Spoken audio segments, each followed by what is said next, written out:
Happy Tuesday. It is Tuesday, October 21st in the year 2025, and welcome to another edition of Tuesdays with Tom. The year was 1987.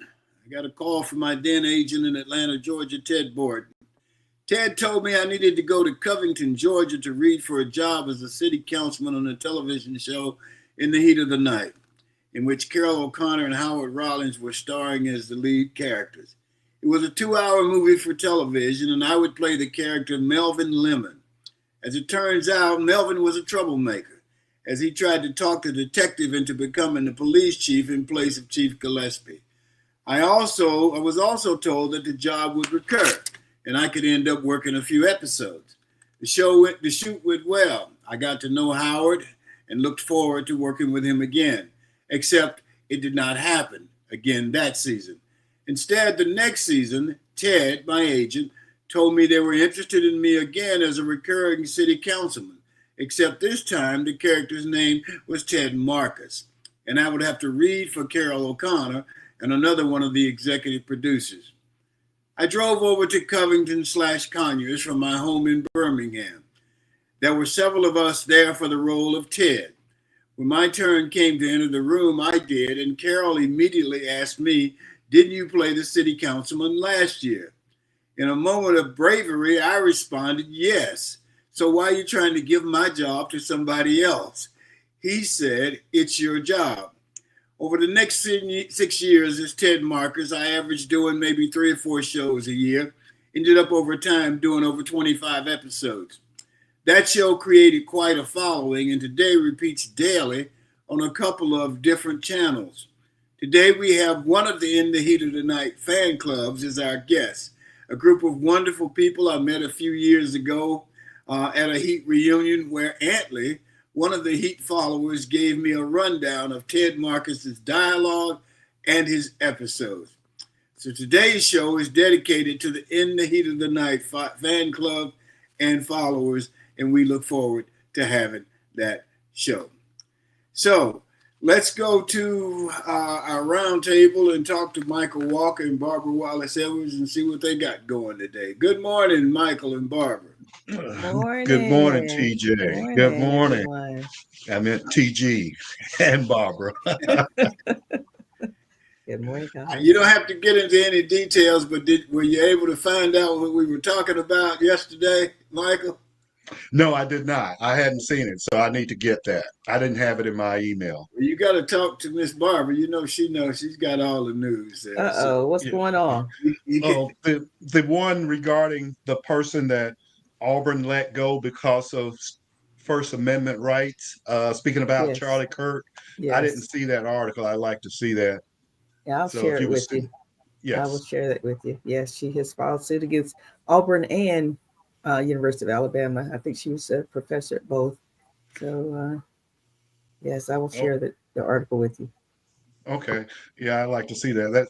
That's interesting. But a lot of people I've been reading across the country, they have been getting their jobs back and winning because it is basically trying to censor or denying them their First Amendment right, which is freedom of Absolutely. speech. Right. It's kind of ironic in situations like this where certain people, freedom of speech is welcome. And Right. then depending on your position on whatever topic it is, if it doesn't go along with a certain group, then your right to freedom of speech is unwelcome. Absolutely. It's very selective, Michael. Well, speaking of freedom of speech, have you heard about Paul Ingracia? He's a 30-year-old attorney that is a Trump nominee for the Office of Special Counsel. Yes. Does not have a lot of experience like a lot of Trump's nominees. But the interesting thing about this one is he has been found and exposed with racist text messages and tweets in which he attacked the Martin Luther King Jr. holiday, Yes. saying that should be eviscerated and something to the fact that it should be 7th level of hell or something like that. Yeah. I heard He said he he said said it just go to hell because he doesn't believe in it. yes. And then he had denigrating things to say about George Floyd and other minority groups. There seemed to be a common theme here with a lot of Trump's nominees, Mhm. that they have the propensity to text racist remarks and stuff like that. And they're all young. Okay. So it looks like they're trying to grow more of that mentality and get them into politics. Absolutely. Yeah, the email or text leak or whatever the social media link that was brought to light last week with the young Republicans, um, speaking all the racial things and saying degenerating things about other ethnic groups. You know, those are young people, and they're just kicking or saying. I think they asked the Speaker of the House about it, and he said, "Oh, that's just young people. That's just what they do." And I think Vance said the same thing. It's just kids play, and that's not kids play. And they're Yeah. grooming these people that are racist, and I think they're trying to perpetuate that and grow that and among the young people, and it's a sad state, but I mean that's where we are right now. Yeah, And absolutely. Yeah, I don't know. I try to ignore him. yeah. There's a young man. I can't think. I was looking. I wrote his name down. Who debates from the other side, Mhm. and he's awesome. He's awesome, and he was looking to debate Mr. Kirk before he died, and Mr. Kirk wouldn't debate him. This kid's Right. awesome. He's about Yeah. 20. He's in his early 20s. I can't Mhm. think of his name. I can't think of his name either, Tom, but I think I know who you're talking about. Yeah, you don't want to mess with him Right. in terms of He's got all the facts. he's got the facts in his head, and he can he Yes. embarrasses people by what Yes. he knows, and he doesn't. He's not racist. He's Right. not against them because of their ethnicity or whatever. He just comes with the facts, Right. and it's nice to hear facts from time to time. Because you're not That's a going to hear problem. True. from. That's I that's a think, problem if he's coming with facts, Tom. Right. yeah, because what that Speaker of the House, what's his name? Oh, he's about the weakest guy I've Johnson, ever Mike seen. Johnson. He is He, he, terrible. he is weak with a capital W. Yeah. Right. Yes, he is. Yeah. So, what else you guys got? Guys, let's talk about our Auburn Tigers for a little while. We can't We get. have to go ahead. I want to know how long you think it's going to take before we see some changes made at Auburn. What is going on? Well, I don't think you got to make them right now. I don't Okay. think you want to make them in the middle of the season. What are you going to do? Who are you going to put in his place? I don't know. I mean, UAB made a If I was going to do anything right now, I would Mhm. take Jackson Arnold out and put that freshman in and let him get some experience because you're going to have a losing record anyway. You're So right. you may as well let the young kid play You're and absolutely get some right. experience. I don't know why we go and get these transfer portal guys who their teams have already given up on them, and then we take. Right. Right. But UAB fired their coach midseason, and had one of the assistant coaches named him the interim head coach, and they beat Memphis, who was a ranked team this past Saturday. So sometimes you just need those type of changes to give the team more motivation and give them a better direction. And so I agree. I don't think we need to go out and hire a new coach in midseason, but maybe let one of the assistant coaches serve as interim coaches right now. You want Freeze to go up to the lake with the rest of them that's been fired. Somewhere. They got a little community up there for all the coaches that have been fired at all. I'm not for paying out all that money, but maybe he should resign. And I know he's not, but you do the right thing. He was on there talking about he believes he's the right coach. He's got Auburn's. He has the same vision as Auburn has, and he's all about winning. I'm thinking, but you're not winning. Then take Jackson Arnold out Right. if you got a vision, because he ain't the guy that can win. Absolutely not. Fourth down, but he gets sacked. Fourth and 8, and he runs for 5 yards Right. in our own territory. So I that's my solution. I would let the young guy develop. And, I would agree with that 100%. Yes. And if not that, at least let Ashton Daniels play the second string quarterback that's there from Stanford. Yes. You Right. know, do something to switch it up. Something different. I think that's part of the problem with the NIL. You're paying this kid so much money, and I don't know who's paying him. I guess some company is sponsoring him or what have you. So they want their guy to play because they're paying him $1 million. And so I think that's part of the issue. I can't see why, because just on ability alone,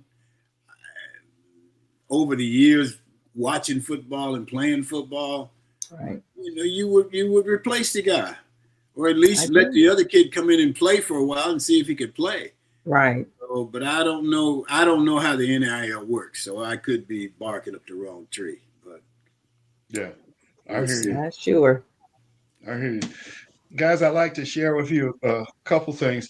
One, mass destruction was thwarted yesterday in Atlanta at the airport. Did you hear about that? Barbara, you heard about that? Yes. Yes. This guy pulled his truck up to the gate in the Atlanta airport, and it was filled with, I think, AR-15s and all kinds of weapons. Oh my God. And he got out, he walked into the airport and went towards where the TSA line was, and you people are all lined up, and he sat there and he was like casing it and looking at it, and the camera was getting it, but a tip from his family to the Auburn police and airport security tipped him off that he was there, and supposedly he has a history of mental issues as well as some felonies in his background.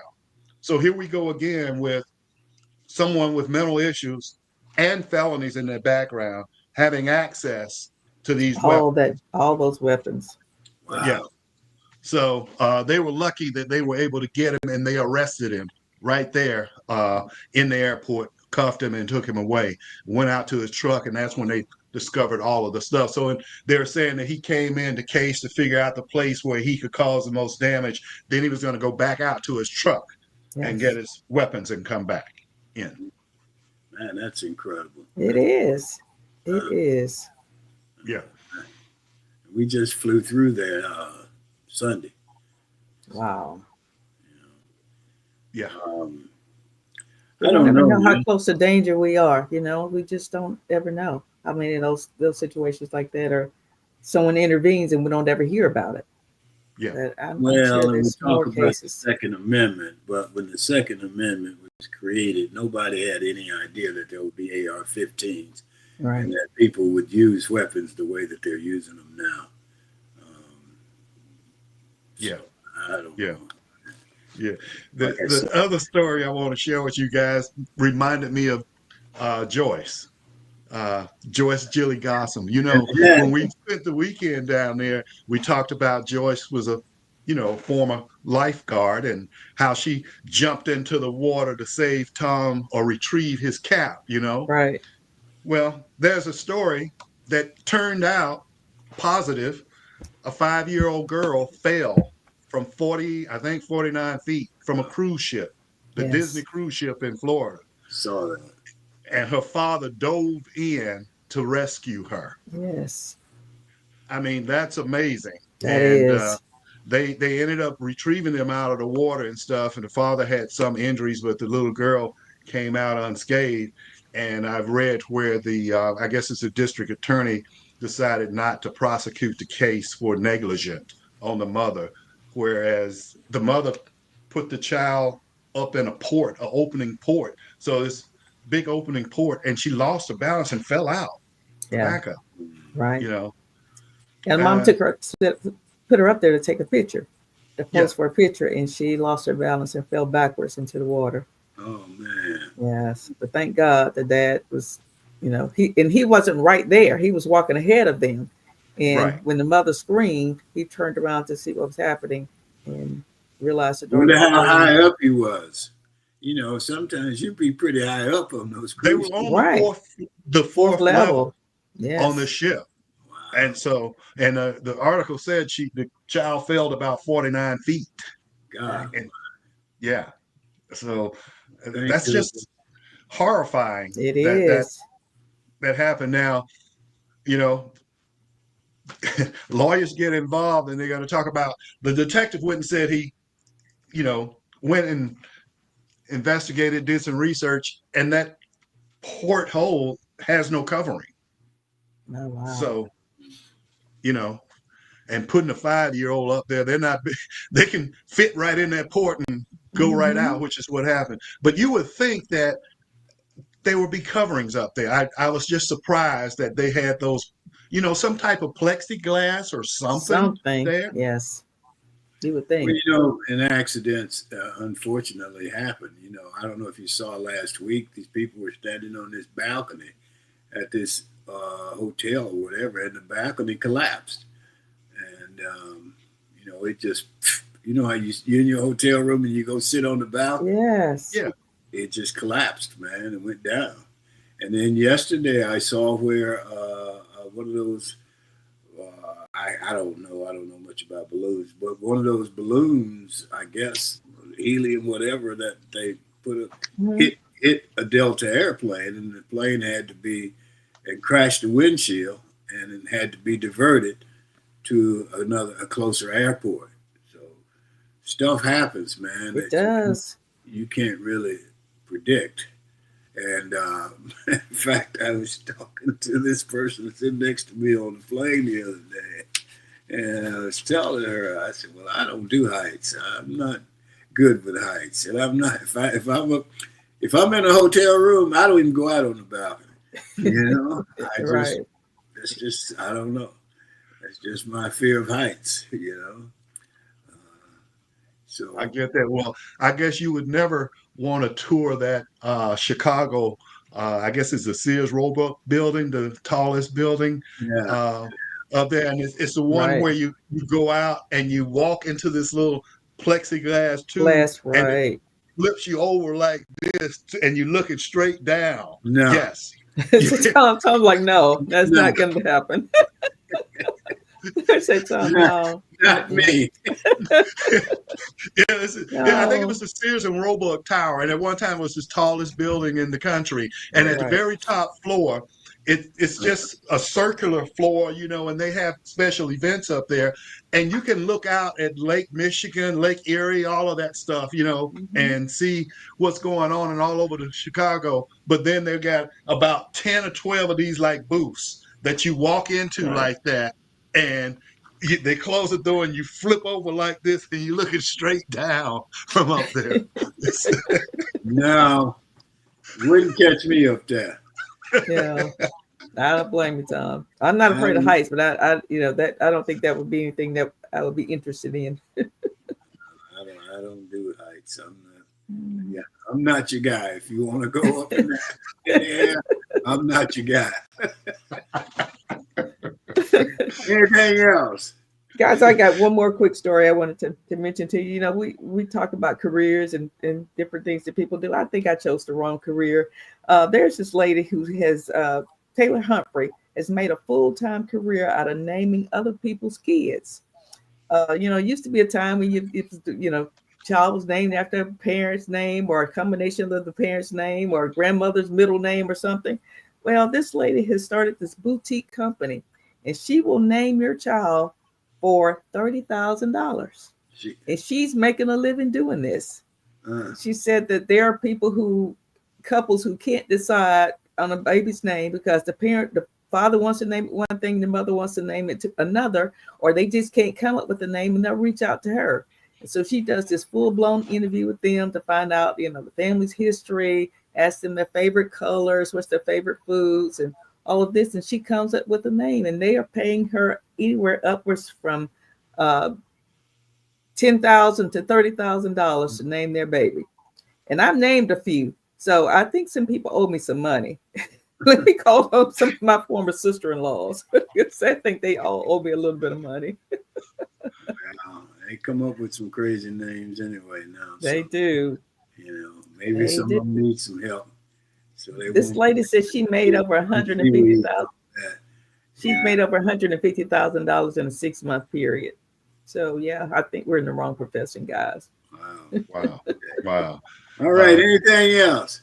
Before we go, I'd just like to make the announcement that the Secretary of HHS, Dr. Oz, came out and made a report that Medicare, this is annual enrollment and open enrollment, and for Oh, seniors that are enrolling in Medicare, he said everything is going to operate as usual, like prior pre shutdown, and that the funding will be there for the benefits at the level of pre-COVID, is what he said. So anyone that's listening or have family members that are senior citizens that are concerned about enrolling in Medicare and what have you, you should be okay with that.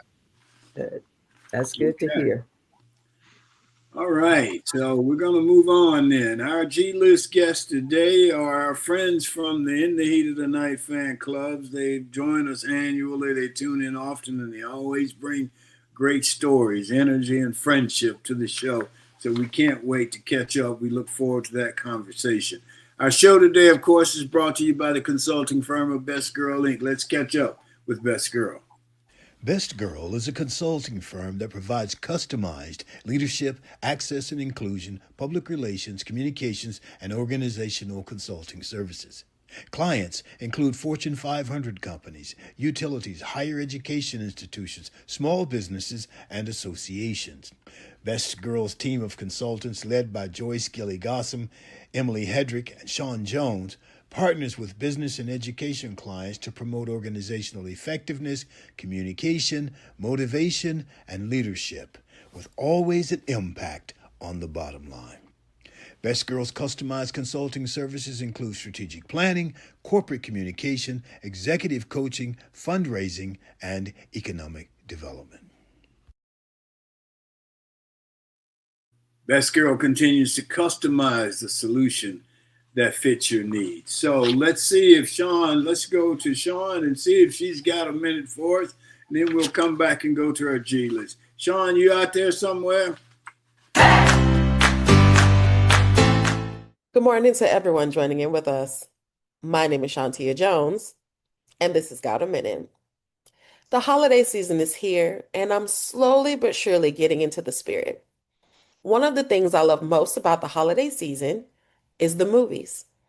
As a self-proclaimed cinephile, tell no one. I love all things cinema, and on this day, looking back through time, movie lovers have been treated to decades of unforgettable premieres. In 1964, My Fair Lady, starring Audrey Hepburn and Rex Harrison, lit up New York theaters and went on to win the Academy Award for Best Picture. In 2011, Paranormal Activity 3 terrified audiences and dominated the box office with its found footage horror style. In 2016, moviegoers had their pick of hits like Moonlight, which would later win Best Picture, Tyler Perry's Boo, A Madea Halloween, and Jack Reacher, Never Go Back. In 2022, the big screen was packed again with Black Adam, starring Dwayne "The Rock" Johnson, alongside Ticket to Paradise and the animated horror comedy Wendell and Wild. In 2024, it brought us Stone Cold Fox, Wasteman, and Secret Agent, while 2025 marks the release of Lauderdale.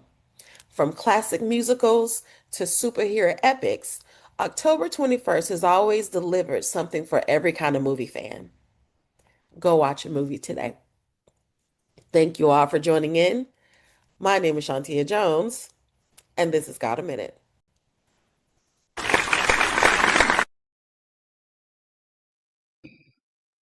So yeah, I'm gonna go to the movies this week, as a matter of fact. So let's go to our G List. Hollywood has the A List, and here on Tuesdays with Tom, we have the G List, and our G List guest today as the In the Heat of the Night fan club with Anthony, Antley, Laurie, Jason, Betty, and Vernell. Vernell, yes, I still have the cap you gave me. As a matter of fact, I have it right over there. and I wear it often. So thank you. I remember that. So the Heat of the Night fan club. Let's go to let's bring them up, Sean, and let's see what we got here today. Good morning, everybody. Morning. Morning, sir. Good morning. All right, how we doing? I have to go to my my twin Antley first, and ask him, how you doing, friend of Ted? I didn't know I was your twin. I'm missing some of your money, so I mean, but it's an honor to be your twin. I Well, mean, one twin has the money, and the other one has to just watch. well, I've been watching for you for a long time. Then, if that's the case. All right, how you guys doing, Laura? How you doing? Doing great, Tom. It's so fun to be on this show. I love it. It's always good to have you guys. Good to see y'all. I don't watch all the shows, but one of the things I do for the 25 or so episodes that I was on, I get up and when I'm up in the morning early, I'll go and check and see. And this morning, Virgil Tibbs and Law or whatever was on, and so I think I'm in that one. So I know the ones I'm in, and so I had to watch. Well, I didn't. I'll watch Virgil later on today. So who's up first? Who's got something they want to talk about? Anthony, Antley, Laurie, you guys are gonna be quiet. Betty? Well, one thing that we've been doing now that we've watched the show so many years and found so many sites is we've started recreating scenes. And I think that Antley sent you a video this summer that we did in front of the eyes of the general, and I was the dragon lady, and Antley and Jason portrayed you, Ted, and or Tom, sorry, and the chief. And so, so we sent you that video for a good laugh. And we were really looking forward to doing the scene in front of the police department where the Sheriff McComb said, Chief says, "Is he dead, sure enough?"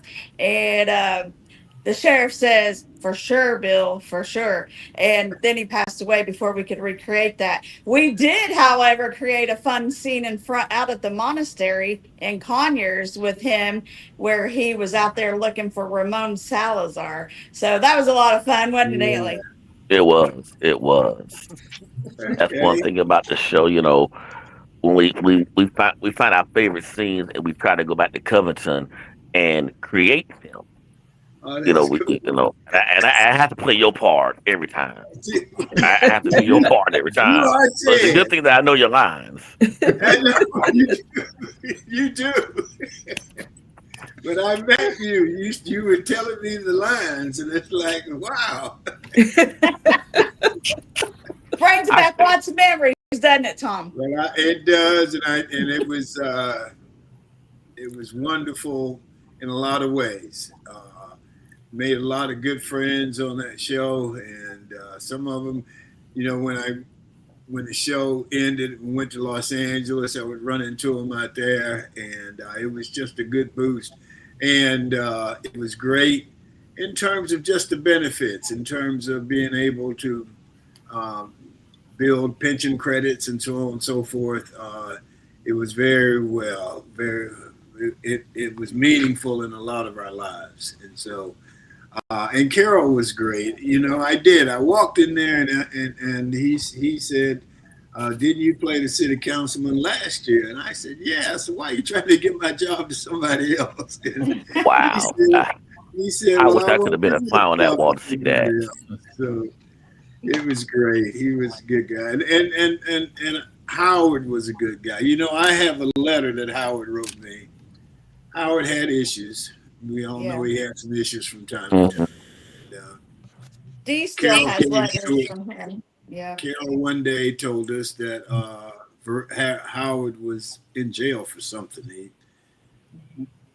been out drunk driving or something crazy. And Carol asked us to write him a letter, and I wrote him a note, and he wrote me back, and we just got to be pretty close. And I liked Howard. He was a great, great actor. Just watching him work was very special. Now, Who- did he call you Ted or did he call you Tom?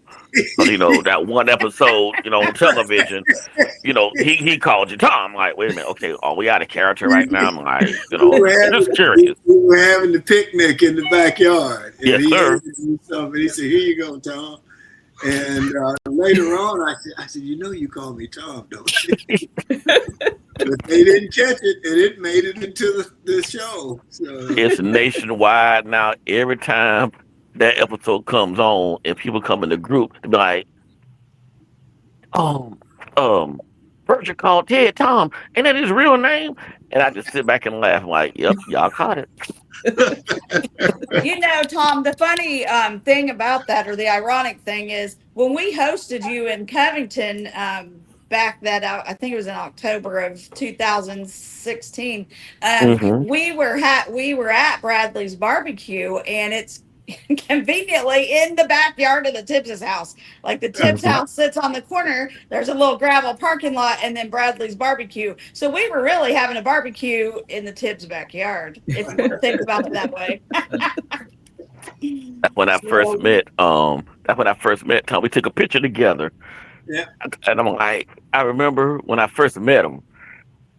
Jason Cook was like, Antley, turn around, see that guy coming towards me.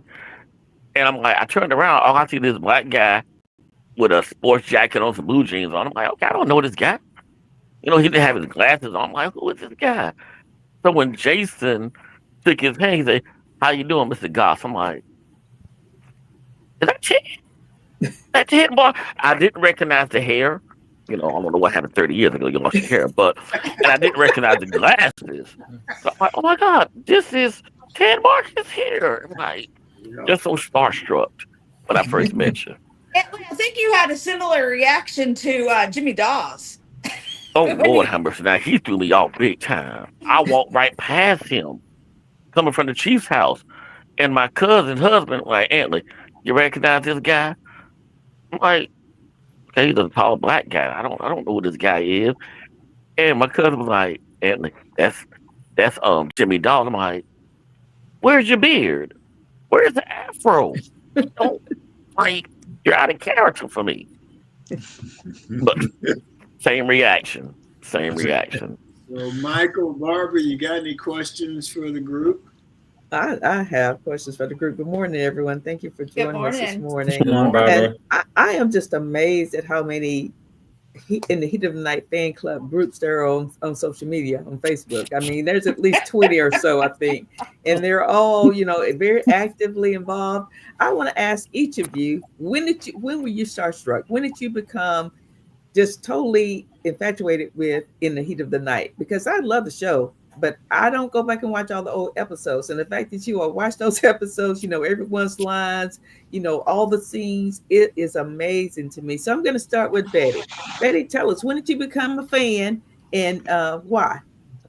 Well, I watched In the Heat of the Night years ago when it first came out, but COVID really brought me back. Okay. And I sat down and started watching all the episodes, and then I decided to get involved in the fan groups. And we recently started a new fan group here last year. Okay. And we have reunions. We're really into it. And actually, I have my shirt on from the reunion. I'm staff. And if I could turn around, it says Sparta Police. But I don't know if you'll be able to see it without my pulling my headset off. That's okay. Thank you for having me on. And, I don't want to take everybody's time, and I'm more than willing to share when everybody's had a chance to talk. But thank you so much for having me on. I really appreciate it. All right. Well, Jason? Lori, what about you? I'll go ahead. Jason, you're quiet, Jason. Good morning. Yeah, I growing up here in North Carolina, I watched it first run, and then I went on to work in our police department, and our chief was remarkably like Chief Gillespie's character. They could have passed for twins, and so I think I've always had a identity with the show because I felt like growing up in the South and the Southern Police Department, And then as I got older, I made a, I had to go teach a class in South Carolina, somewhere not far from Georgia. And so I made just a quick trip. I said, I'm going to this place where they filmed this show. Right. And I'll never forget driving into Covington for the first time, and you look up and see that clock tower on that courthouse, and it's Yeah. just larger than life. We've Mhm. never seen things so beautiful. And, we all connected, around 2015, 2016 time and started our gatherings, and it just ramped up from there, never knowing that we would have the ability to watch the show on demand or watch it on these channels that are live 24/7, the Heat of the Night channels. I know there's one on the MGM network, there's on Roku. All these different networks have Heat on just a 24/7 cycle. And it just ramps up your energy. It's a show you loved when you were younger, and now the older you get, you you identify with characters differently.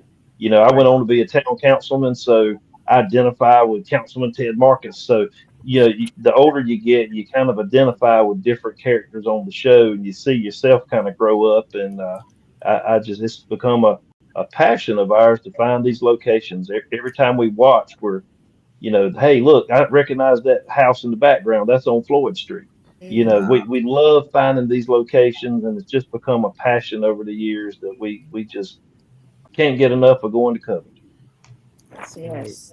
uh, Michael, you got a question? I do. And this is for each of you guys. And since you guys are pretty much now, I could say you are probably experts on the show and what have you.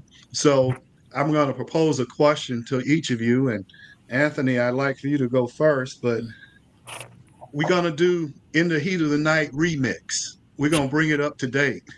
And I know at that particular time, they talked about things that were going on in society and what have you. So I want each of you to pretend that you're the producer, director of the remix of In the Heat of the Night. What subject would you guys attempt to convey to the audience about how to deal with things going on in today's time? Okay, I would certainly use or direct the same theme that Carol O'Connor had used for the show 30 years ago to direct and produce a show that will show people coming together, showing how the love of family and neighbors coming together, how the friendships, even though that there are difficulties at times, how that friendship can reconnect and regrow and flourish into something new, and to make it a better place, and where the people watching the remix will still have a better interest in watching Heat again and still watch the reruns. And even this remix, if it was to go forward 100 years from now, people will still be watching the original Heat and as well as the remix uh, that's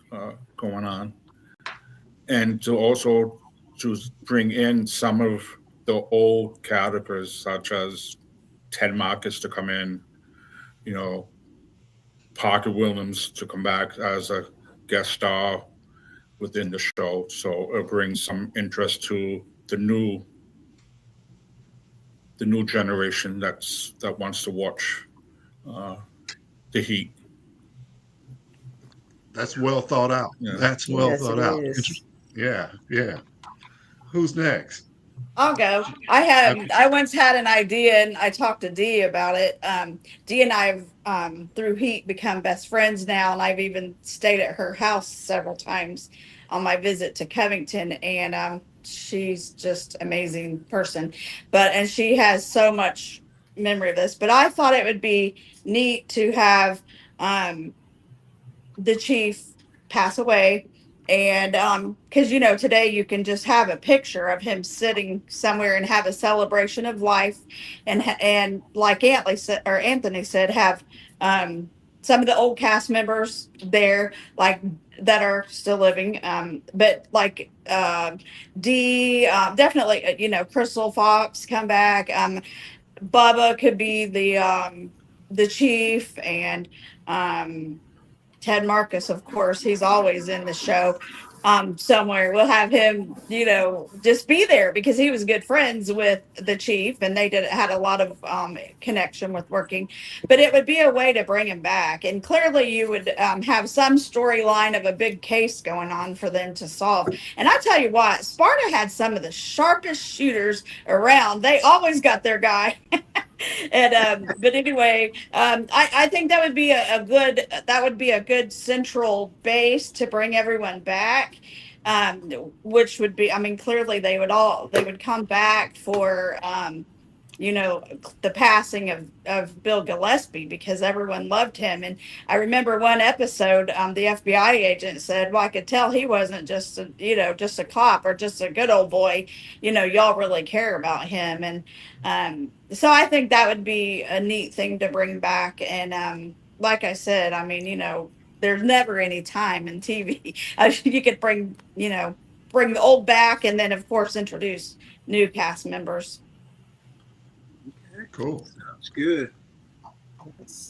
I would try to take today's issues, sort of like the president or sports, and get a remix of that, deal with today's issues, and bring some of the old cast members back. And like, okay, Ted, when you was here, now you're retired now, at home fishing, sitting on the dock of the bay fishing, let the sunlight hit you. What would you have done? Bringing some of that old school lawyer back to the new school. What would you do? I think that would be a nice show to do, bringing the old school to the new school. But we got to go back to Covington, though. Okay. You'd have to learn some new lines then. You know what? Right. I would have to, but what better way of, meeting you in person, catching your new lines, so they'll be fresh in my head. He works from home, so he has plenty of time to learn. Well, my wife has banned me from watching the show while she's in the house, because right now I should be watching on Me TV right now, but I'm here with you. But as soon as I hang up, I'm going to MGM to watch it at 10 o'clock and Bounce TV from 1 to 5. So it's 24/7 in my house. So it was 24/7 up until 2 years ago, but I catch it when I can, when I'm allowed to. I think something that I wish I would have captured it, but right after George Floyd, I actually was in Covington when they did a protest in the square.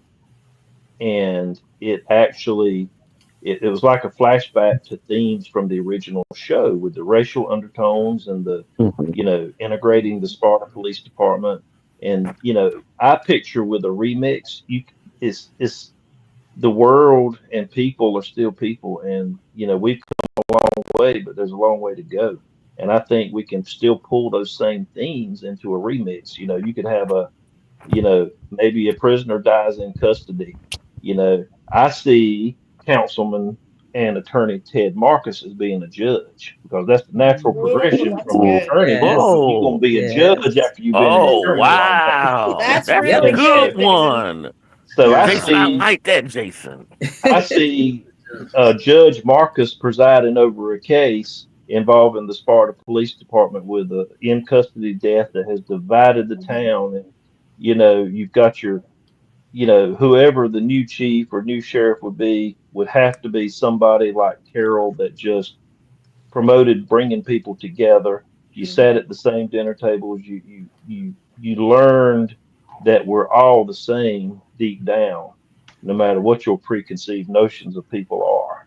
Mm-hmm. And I think we could pull themes like that into a new show. Even I could see at least a a 2 hour movie or something. I think we could Yeah. do something with that and just Right. bring the same the same flaws with people in society and bring them back to the forefront and show what a modern day spin on it would be and what the Sparta Police Department is still battling, in this world that still has cruel and mean people in it.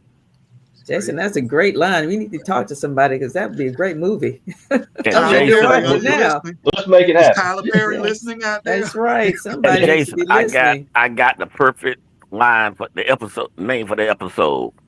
The Law on Trial, second edition. That's right. Part two. Yep. Part two, right. Again. And maybe this time Ted won't 2.0. be the bad guy in this part. Ted Martin won't be the bad person.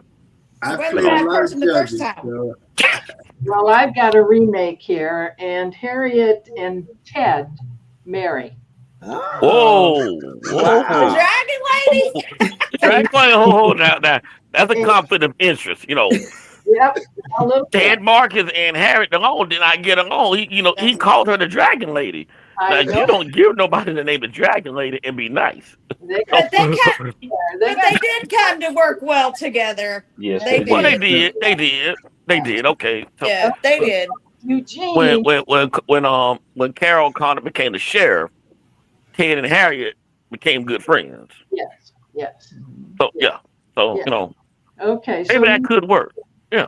Eugene graduates from Miss, okay, and he straightens out pretty good and becomes chief, okay. And he's addressing, he's more accepting, he's remember in one of the episodes he reminded Harriet, don't forget that a white man murdered what was Aunt her Natalie. Aunt name? Natalie. Mm-hmm. Mm-hmm. More Mm-hmm. accepting of that, and so he is now the chief. But I'd like to take a minute, if I may, and say that we've had 3 reunions, and Ted, I'll call you Ted because that's how I know you. that's What right. what you said earlier about family and Chief or Carol O'Connor is exactly what came up at our last reunion with Wilbur Fitzgerald. The stories that we've had and the interaction we've had with actors at our reunions, the family that you all became, the love that you all had for one another, the passion you had for the series. It just comes out over and over. And we love to ask the questions. How did you get your name? Who hired you? And everybody was hired by Carol O'Connor, and they've all got great stories. So we're really focused on reunions and bringing fans together. And hopefully, Ted will be able to get you there next year. Well, you guys let me know, and I'll be there. All right, September I'm 19th. me to come You, to another one. Yep. you know, funny, I was going to add something to that. I thought about this earlier, Ted, when you were talking about, or Tom, about how Carol, It's time. Carol said that's that's your job. Well, I had read an interview once of Crystal Fox's, and she originally auditioned for Officer Chris Rankin for First Girl, which Yeah, we she know did. how, and she said that Carol liked her so well and so much that he brought her on as Luann Corbin on a permanent role. So here she auditioned for one episode and ended up with a career on Heat of the Night. So I thought that was pretty cool. That is Well, cool. Wow. I don't know Barbara if you Johnson, I'm sorry. go ahead. Barbara Lee Johnson shared with me last year, and I thought it was really interesting. I said, "How'd you get the name?" And she said, "Well, Carol interviewed," and she said, "I was so nervous. I was just shaking. I was so nervous." And he interviewed her. "How do you like the name Christine?" She said, "Christina." He said, "Oh, what was your mother's maiden name?" She said, "Cirillo." He goes, "You're Christina Cirillo. Welcome to the team." And I mean, it was just those type of stories. It's really amazing. It's really fun to keep it alive because that's our goal. That's our goal. He's yeah. Let me just say too, and I think the other thing, the cast was great, and I made a lot of good friends, but also the crew. And one of my friends, Stefan Demings, is on here now. He's in the chat. He's talking about Howard, what a good human being Howard was. But Stefan was on In the Heat of the Night. He did hair. He was in the hair and the makeup trailer. And he also was in Los Angeles. And when the show folded, he and I moved. Well, we were in Los Angeles together and worked a lot of shows together out there. So I'm glad he's on here this morning. And I think that was the thing about it. It was just kind of special. And I can tell you guys, Carol would sit there and he'd be writing stuff longhand. And I said, well, what are you writing? And he'd be writing the next episode while we were shooting this particular episode. And he was always spending. I said, now don't forget Ted. Put Ted in there now. Oh yeah, we got to put Ted in there. You know, Ted, I think that we watch these shows over and over, and so many times it seems like you were in way more than 25 because Yeah. you know you're just a regular, you know, the regular cast. You are part of it, and it's hard to remember or to even consider that you were in 25 episodes. I mean, you're a part of all 146. So right, because you know, there were shows where Ted. Okay. There were shows where Ted was not in it, but his name was mentioned.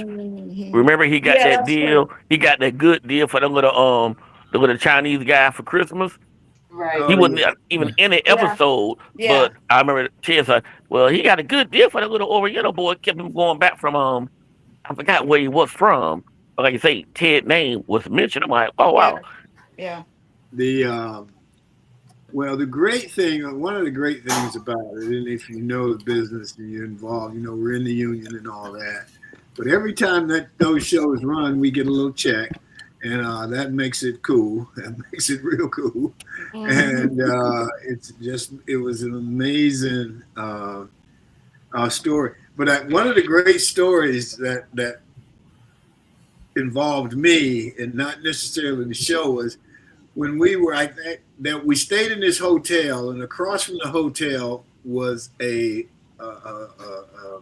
place where you could work out, and they had a track that went around there. And I don't know if you guys know that hotel or whatever, but anyway. Did he talk about the Heart of Sparta? It may have been. Because there's a gym right there. Just well, Bubba used to work out at. Right. That's it. That's so on. I go over there once. I drive into town. And I go in, and so I want to go over there and run a little bit and walk around the track. And I'm going around the track, and I see this man from the back, and he looks like my high school basketball coach, and who I hadn't seen now in at least 20-something years.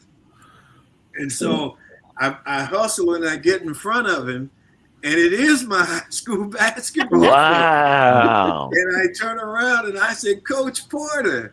And he always had a nickname for me, and he said, Possum Gossum. Possum Gossum. I got to write that one down. I got to spend time with Coach Porter.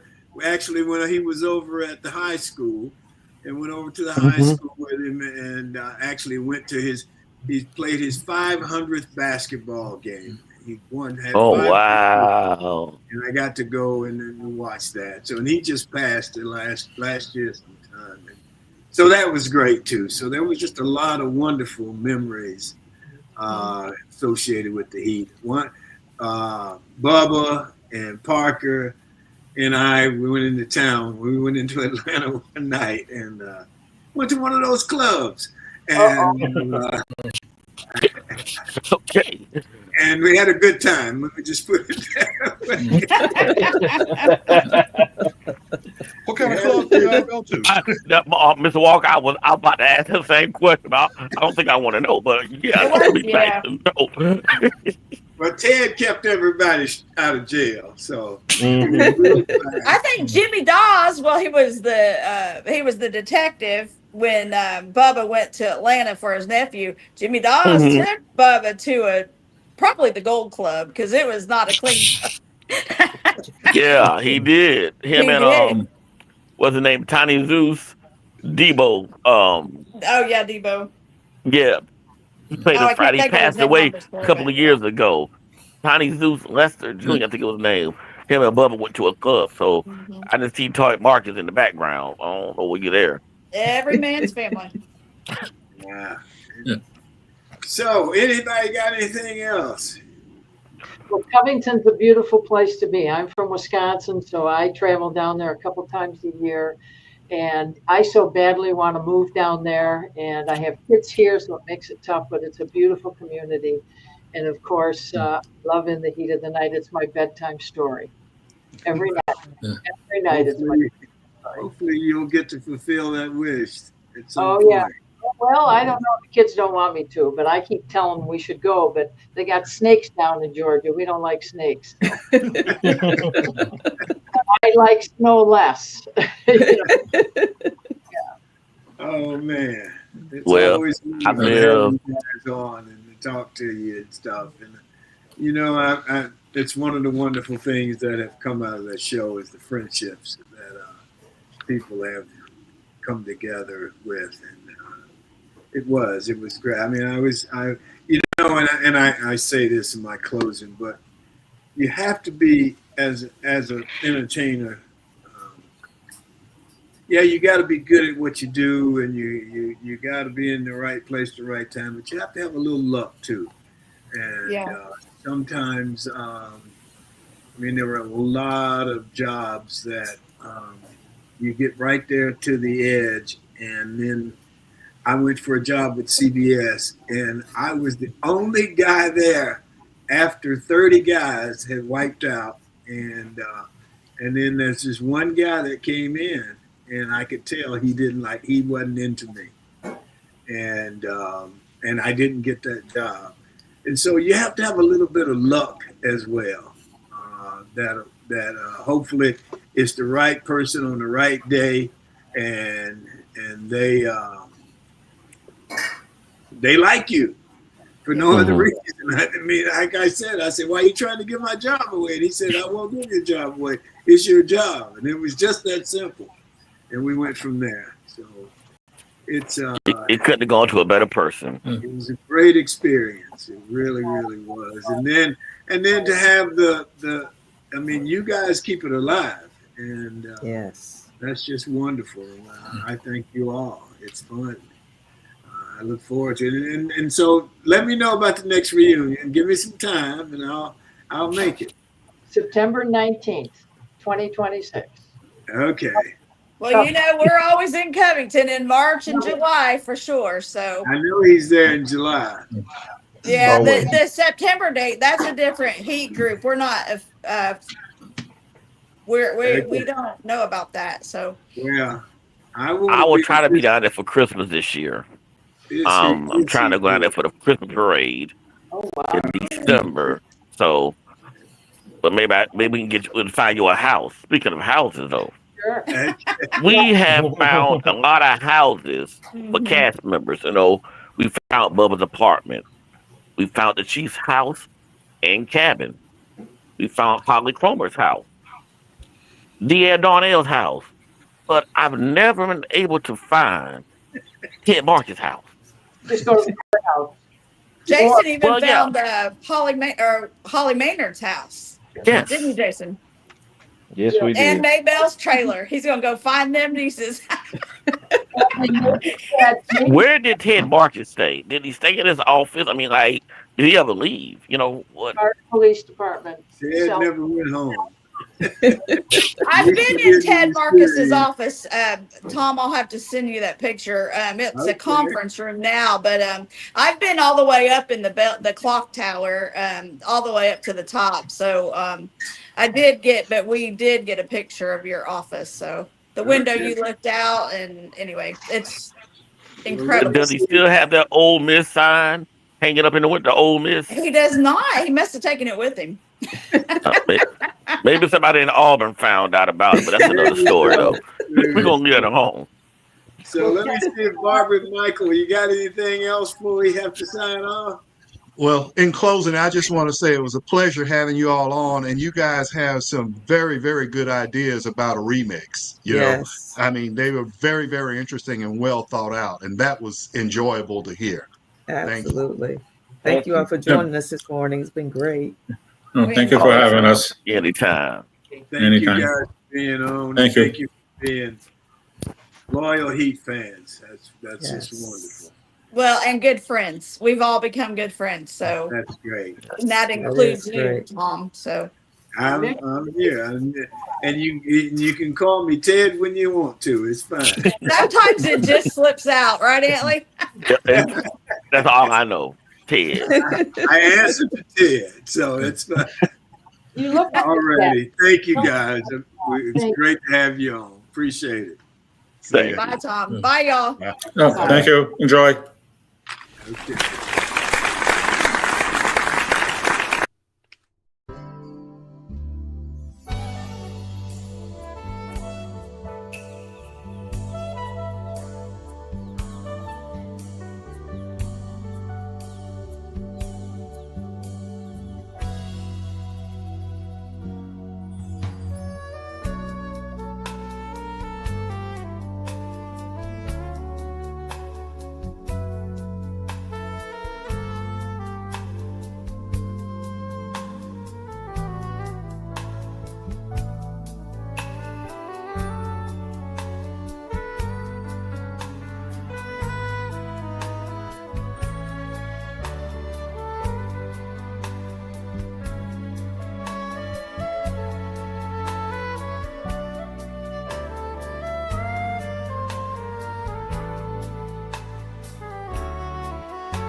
All right. Thank you. Well, my closing comment for today, or as I see it, I'm often asked by younger actors and or their parents how to make it in Hollywood. It's a question I can answer almost immediately. Learn your craft, perfect your craft, and then hope that you have a little luck on the side. Luck that puts you in front of the right person on the right day at the right time. But also, I tell parents and students, set your goals. If your goal is to just get a job, then that's where your career will start and stop. Aim for a career. Shoot for the stars. With clear goals and right time at right place luck, who knows? You just might find yourself on a television series. And that's our show for today. We want to thank the audience. We appreciate you. We certainly want to thank all the Heat of the Night group.